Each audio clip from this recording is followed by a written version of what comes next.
Whenever 18-year-old Maya Lin walked through Yale University's Memorial Rotunda, she couldn't resist passing her fingers over the marble walls engraved with the names of those alumni who died in service of their country. Throughout her freshman and sophomore years, she watched as stonecutters added to the honor roll by etching the names of those killed in the Vietnam War. "I think it left a lasting impression on me," Lin wrote, "the sense of the power of a name." Those memories were fresh in the mind of the daughter of Chinese immigrants senior year when, as part of an assignment in her funereal architecture seminar, she designed a walled monument to veterans of the Vietnam War that was etched with the names of those who gave their lives. Encouraged by her professor, the architecture student entered it in the national design competition being held for the Vietnam Veterans Memorial to be built on the National Mall in Washington, D.C. Adhering to the competition rules that required the memorial to be apolitical and contain the names of all those confirmed dead and missing in action in the Vietnam War, Lin's design called for the names of nearly 58,000 American servicemen, listed in chronological order of their loss, to be etched in a V-shaped wall of polished black granite sunken into the ground. The competition garnered more than 1,400 submissions, so many that an Air Force hangar was called into service to display all the entries for the judging. Since all submissions were anonymous, the 8-member jury made its selection based solely on the quality of the designs. It ultimately chose entry number 1026, which it found to be an eloquent place where the simple meeting of earth, sky, and remembered names contains messages for all.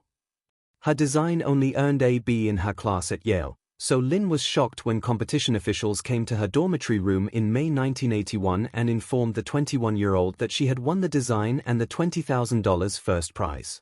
Not only was Lin not a trained architect, she didn't even have a bachelor's degree in architecture at the time. "From the very beginning I often wondered, if it had not been an anonymous entry 1026 but rather an entry by Maya Lin, would I have been selected?" she later wrote. Although she designed an apolitical monument, the politics of the Vietnam War could not be avoided. Like the war itself, the monument proved controversial. Veterans groups decried the lack of patriotic or heroic symbols often seen on war memorials and complained that it seemingly honored only the fallen and not the living veterans. Some argued that the memorial should rise from the ground and not sink into the earth as if it was something to be hidden. Businessman H. Ross Perot, who had pledged $160,000 to help run the competition, called it a trench and withdrew his support. Vietnam veteran Tom Cathcart was among those objecting to the memorial's black hue, which he said was the universal color of shame and sorrow and degradation. Other critics thought Lin's V-shaped design was a subliminal anti-war message that imitated the two-finger peace sign flashed by Vietnam War protests. "One needs no artistic education to see this memorial design for what it is," remarked one critic, "a black scar, in a hole, hidden as if out of shame." In a letter to President Ronald Reagan, 27 Republican congressmen called it a political statement of shame and dishonor. Secretary of the Interior James Watt, who administered the site, sided with the critics and blocked the project until changes were made.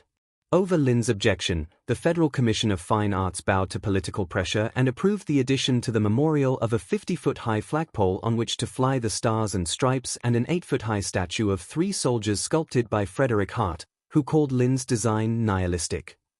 The commission, however, mandated that they not be placed directly adjacent to the wall in order to preserve Lin's design intent as much as possible. A statue dedicated to the women who served in the Vietnam War was also added to the site in 1993. After the memorial wall was unveiled on November 13, 1982, however, the controversy quickly subsided. When Lin first visited the proposed location for the memorial, she wrote, "I imagined taking a knife and cutting into the earth, opening it up, an initial violence and pain that in time would heal." Her memorial proved to be a pilgrimage site for those who served in the war and those who had loved ones who fought in Vietnam. It became a sacred place of healing and reverence as she intended. Not even 3 years after the memorial opened, the New York Times reported it was something of a surprise is how quickly America has overcome the divisions caused by the Vietnam Veterans Memorial. Lin went on to design the Civil Rights Memorial in Montgomery, Alabama, and Yale University's Women's Table, which honors the first female students admitted to her alma mater.